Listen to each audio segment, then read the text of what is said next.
എല്ലാവർക്കും നമസ്കാരം. ലേൺ ബേസിന്റെ പുതിയൊരു ക്ലാസ്സിലേക്ക് എല്ലാവർക്കും സ്വാഗതം. എന്റെ പേര് അനഘ. ഞാൻ നിങ്ങൾക്ക് എടുക്കാൻ പോകുന്ന പേപ്പറിന്റെ പേര് food science and food safety എന്നതാണ്. ഇതിന്റെ കോഡ് BPVC 101 ആണ്. ഞാൻ ഇന്ന് ഈ ഒരു വീഡിയോയിലൂടെ ഈ ഒരു കോഴ്സിനെ പറ്റിയുള്ള ഒരു ഇൻട്രൊഡക്ഷൻ ആണ് നിങ്ങൾക്ക് തരാനായിട്ട് ആഗ്രഹിക്കുന്നത്. അപ്പൊ നമുക്ക് സ്റ്റാർട്ട് ചെയ്യാം. ആദ്യമായിട്ട് ഈ ഒരു കോഴ്സിനെ പറ്റിയുള്ള ഇൻട്രൊഡക്ഷൻ ആൻഡ് ഇമ്പോർട്ടൻസ് എന്താണെന്ന് നമുക്ക് നോക്കാം.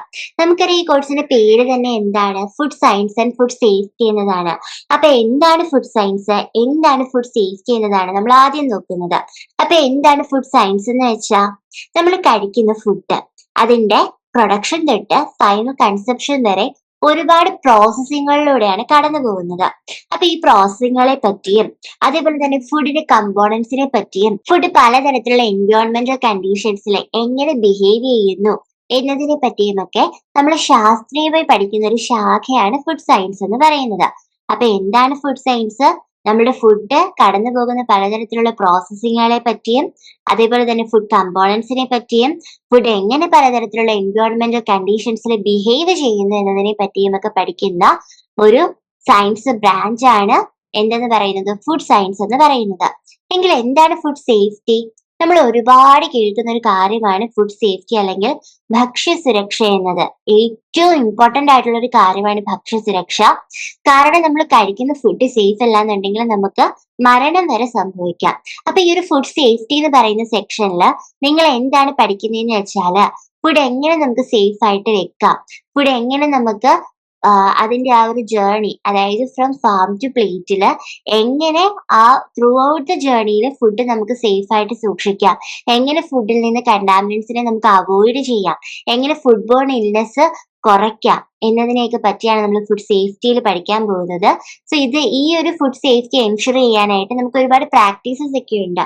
അപ്പൊ അതിനെയൊക്കെ പറ്റി നിങ്ങൾ പഠിക്കും. അപ്പൊ മൊത്തം പറഞ്ഞ ഈ കോഴ്സ് ഫുഡ് സയൻസിനെ പറ്റിയും ഫുഡ് സേഫ്റ്റിയെ പറ്റിയും നിങ്ങൾക്ക് നല്ലൊരു അവബോധം തരാൻ സഹായകരമാകും. ഇനി ഈ ഒരു കോഴ്സിന്റെ സ്ട്രക്ചറിലോട്ട് വന്നാല് ഇത് 5 ബ്ലോക്ക് ആയിട്ടാണ് ഉള്ളത്.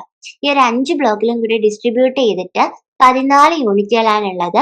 അതിൽ ഫസ്റ്റ് ബ്ലോക്ക് ആണ് ഫുഡ് ഫണ്ടമെന്റൽസ്. സെക്കൻഡ് ബ്ലോക്ക് എന്ന് പറയുന്നത് food assimilation and disorders. Third block എന്ന് പറയുന്നത് food nutrition and quality. Block 4 എന്ന് പറയുന്നത് fundamentals of food safety and quality. And final block എന്ന് പറയുന്നത് ആക്ടിവിറ്റീസ് മാനർ. ഞാൻ ആദ്യം പറഞ്ഞ ഈ 14 യൂണിറ്റ് ഈ ഒരു 4 ബ്ലോക്കിലായിട്ടാണ് ഡിസ്ട്രിബ്യൂട്ട് ചെയ്ത് കിടക്കുന്നത്.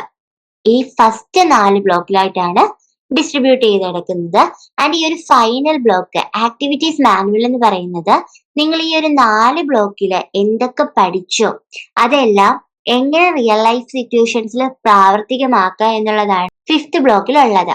അതായത് നിങ്ങൾക്ക് നിങ്ങളെ തന്നെ ഇവാലുവേറ്റ് ചെയ്യാനുള്ള ഒരു അവസരമാണ് 5th ബ്ലോക്കിലുള്ള ആക്ടിവിറ്റീസ് ചെയ്യുന്നത് വഴി നമുക്ക് ലഭിക്കുന്നത്. ഓക്കെ, അപ്പൊ ഈ ഒരു കോഴ്സിന്റെ സ്ട്രക്ചർ എന്താണ്? ടോട്ടൽ 5 ബ്ലോക്ക് ഉണ്ട്, 14 യൂണിറ്റ്സ് ഉണ്ട്. ആദ്യത്തെ 4 ബ്ലോക്കിലായിട്ടാണ് ഈ ഒരു 14 യൂണിറ്റ്സ് സ്പ്രെഡ് ചെയ്ത് കിടക്കുന്നത്. ആൻഡ് 5th ബ്ലോക്ക് എന്ന് പറയുന്ന ഒരു സെൽഫ് ഇവാലുവേഷൻ ബ്ലോക്ക് ആണ്.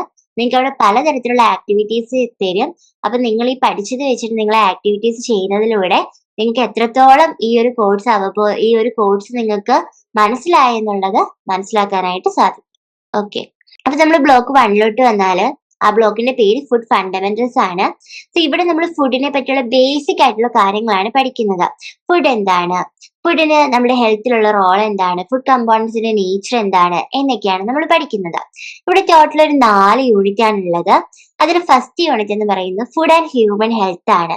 ഫുഡ് ആൻഡ് ഹ്യൂമൻ ഹെൽത്ത് എന്ന് പറയുമ്പോൾ ഫുഡിനെ പറ്റി പഠിക്കും, ഫുഡ് എങ്ങനെ നമ്മുടെ ഹ്യൂമൻ ഹെൽത്തിനെ അഫക്റ്റ് ചെയ്യുന്നു എന്ന് നമ്മൾ പഠിക്കും. യൂണിറ്റ് 2വില് ഫുഡ് കോൺസ്റ്റിറ്റ്യൂവൻസ് ആൻഡ് പ്രോപ്പർട്ടീസിനെ പറ്റിയാണ് പഠിക്കുന്നത്. അതായത് നമ്മുടെ ഫുഡിൽ ഒരുപാട് കോൺസ്റ്റിറ്റ്യൂവൻസ് ഉണ്ട്. അതായത് carbohydrates, proteins, fats, vitamins, minerals ഇതിനെയൊക്കെ പറ്റിയും പിന്നെ ഫുഡിന് പലതരത്തിലുള്ള പ്രോപ്പർട്ടീസ് ഉണ്ട്. For example rheological properties, electrical properties, അങ്ങനെയുള്ള പ്രോപ്പർട്ടീസ് ഒക്കെ ഉണ്ട്. അപ്പൊ അതിനെയൊക്കെ പറ്റിയും ഡീറ്റെയിൽ ആയിട്ട് നിങ്ങൾ പഠിക്കുന്നതാണ് യൂണിറ്റ് 2വില്. ഈ യൂണിറ്റ് 3ലോട്ട് വന്നാല് അത് കോമൺ ആയിട്ടുള്ള ഫുഡ് ഗ്രൂപ്പ്സിനെ പറ്റിയാണ് പഠിക്കുന്നത്. ഫോർ എക്സാമ്പിൾ ഇപ്പൊ നമ്മൾ ഫ്രൂട്ട്സ്, വെജിറ്റബിൾസ്, നമ്മൾ കുറച്ച് ഫുഡ്സിനെ എടുത്ത് ഫ്രൂട്ട്സ് ആയിട്ട് തരംതിരിച്ച് വെച്ചിട്ടുണ്ട്, കുറച്ചിനെ എടുത്ത് വെജിറ്റബിൾസ്, കുറച്ചിനെ എടുത്ത് പൾസസ്, അങ്ങനെ കോമൺ ആയിട്ടുള്ള ഫുഡ് ഗ്രൂപ്പ്സിനെ പറ്റിയാണ് യൂണിറ്റ് 3യിൽ പഠിക്കുന്നത്. എങ്കിൽ നേരെ മറിച്ച് യൂണിറ്റ് 4 വരുമ്പോൾ അതർ ഫുഡ്സ് ആണ്. അതർ ഫുഡ്സ് എന്ന് പറഞ്ഞാൽ എന്തെങ്കിലും ഒരു സ്പെസിഫിക് ക്യാരക്ടറിസ്റ്റിക് ഉള്ള ഒരു ഫുഡാണ് ഈ ഒരു യൂണിറ്റ് 4 അതർ ഫുഡ്സ് എന്ന് പറഞ്ഞ് വരുന്നത്. അതായത് നമ്മൾ കേട്ടിട്ടുണ്ട് ന്യൂട്രാസ്യൂട്ടിക്കൽസ്, പിന്നെന്താണ് പ്രോബയോട്ടിക് ഫുഡ്സ്, കൺവീനിയൻസ് ഫുഡ്സ്, ഇങ്ങനെയൊക്കെ നമ്മൾ കേട്ടിട്ടുണ്ട്. അപ്പൊ ഈ ഒരു ഫുഡ്സിന്റെ ഒക്കെ പ്രത്യേകത എന്തെന്ന് വെച്ചാൽ ഇതിനൊരു പ്രത്യേക തരത്തിലുള്ള ക്യാരക്ടറിസ്റ്റിക്സ് കാണും. അതുകൊണ്ടാണല്ലോ അവയെ നമ്മൾ പല പേരിൽ വിളിക്കുന്നത്. അപ്പൊ അങ്ങനെയുള്ള ഫുഡ്സിനെ പറ്റിയാണ് നമ്മൾ എന്തിൽ പഠിക്കുന്നത്? യൂണിറ്റ് 4 പഠിക്കുന്നത്. അപ്പൊ ബ്ലോക്ക് 1 ഫുഡ് ഫണ്ടമെന്റൽസ്, ഫുഡിനെ പറ്റിയുള്ള ബേസിക് ആയിട്ടുള്ള കാര്യങ്ങളെല്ലാം തന്നെ നമ്മൾ ഇവിടെ പഠിക്കും. 4 യൂണിറ്റ് ആണ് ഉള്ളത്. ഇനി നമ്മൾ ബ്ലോക്ക് 2 പോയാൽ അവിടെ ഫുഡ് അസിമിലേഷൻ ആൻഡ് ഡിസോർഡേഴ്സ് ആണ് ഉള്ളത്. ഫുഡ് അസിമിലേഷൻ ആൻഡ് ഡിസോർഡേഴ്സ് എന്താണ്? ഫുഡ് അസിമിലേഷൻ എന്ന് വെച്ചാൽ കേവലം നമ്മുടെ ഫുഡ് ബോഡി ഡൈജസ്റ്റ് ചെയ്യുന്നു, അതിനെപ്പറ്റി മാത്രമല്ല നമ്മൾ പഠിക്കുന്നത്. മറിച്ച് എങ്ങനെയാണ് ആ ഒരു ഫുഡിൽ നിന്ന് ന്യൂട്രിയൻസ് അബ്സോർബ് ചെയ്യുന്നത് എന്നും കൂടെ നമ്മൾ പഠിക്കും. അപ്പൊ ഫുഡ് അസിമിലേഷൻ എന്ന് വെച്ചാൽ ഫുഡ് ഡൈജഷൻ കൂടാതെ എങ്ങനെയാണ് ആ ഒരു ഡൈജസ്റ്റഡ് ഫുഡിൽ നിന്നുള്ള ന്യൂട്രിയൻസ് നമ്മളുടെ ബോഡിയിലോട്ട് അബ്സോർബ് ചെയ്യുന്നതെന്നും കൂടെ നമ്മൾ ഡീറ്റെയിൽ ആയിട്ട് പഠിക്കുന്ന ഒരു സെക്ഷനാണിത്.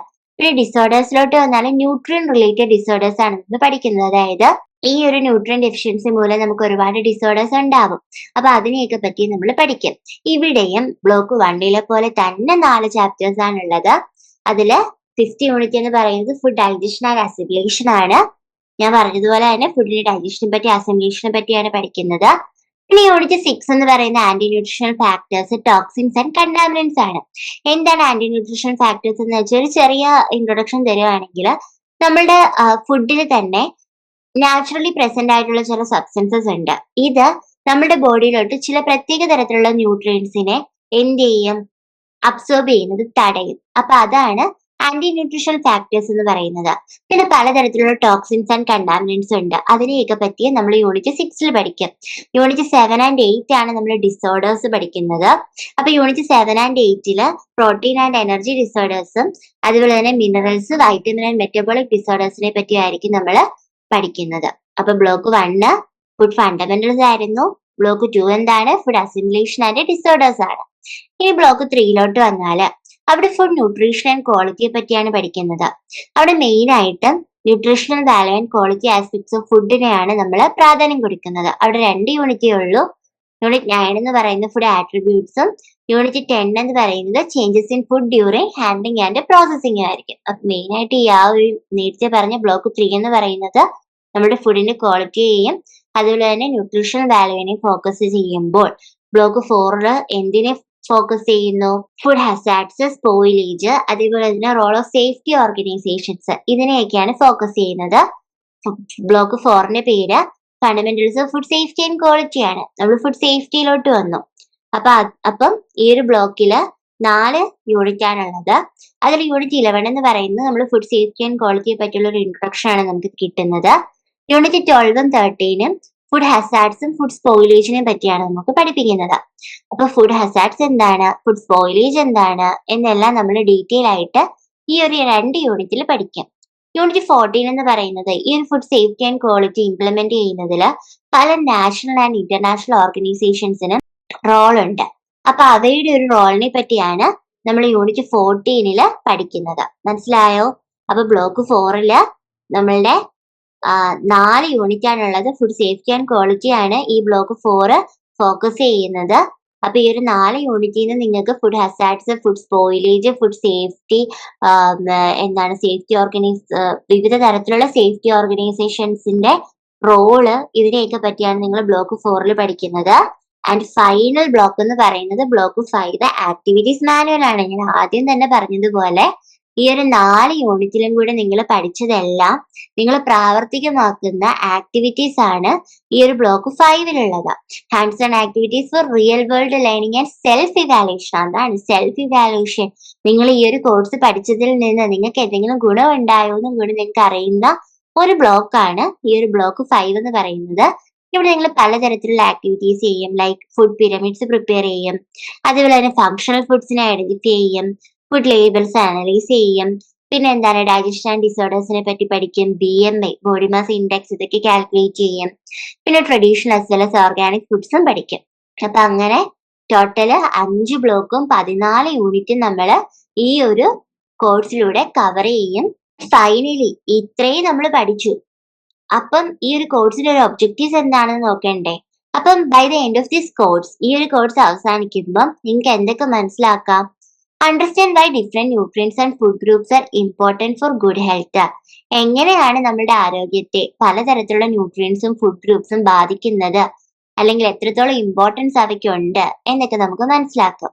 അതേപോലെ തന്നെ എങ്ങനെയാണ് ഫുഡ് ഡൈജസ്റ്റ് ചെയ്യപ്പെടുന്നത്, എങ്ങനെയാണ് ഫുഡ് നമ്മുടെ ശരീരത്തിലോട്ട് അബ്സോർബ് ചെയ്യപ്പെടുന്നത്, എങ്ങനെയാണ് നമ്മുടെ ഫുഡ് സേഫ്റ്റിയും ക്വാളിറ്റിയും മാനേജ് ചെയ്യപ്പെടുന്നത്, പിന്നെ nutrition related disorders, food hazards, food borne illness, ഇതിനെല്ലാം പറ്റി പഠിക്കും.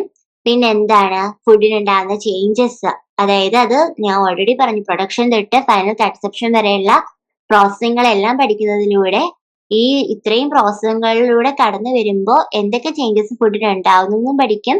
അതേപോലെ തന്നെ ഒരു nutrition problems, food spoilage, contamination ഒക്കെ പ്രിവെന്റ് ചെയ്യാനുള്ള പല ഡിഫറെന്റ് വേസിനെ പറ്റി, പലതരത്തിലുള്ള വഴികളെ പറ്റി നിങ്ങൾ പഠിക്കും. അപ്പൊ അത്രേ ഉള്ളൂ. Thank you.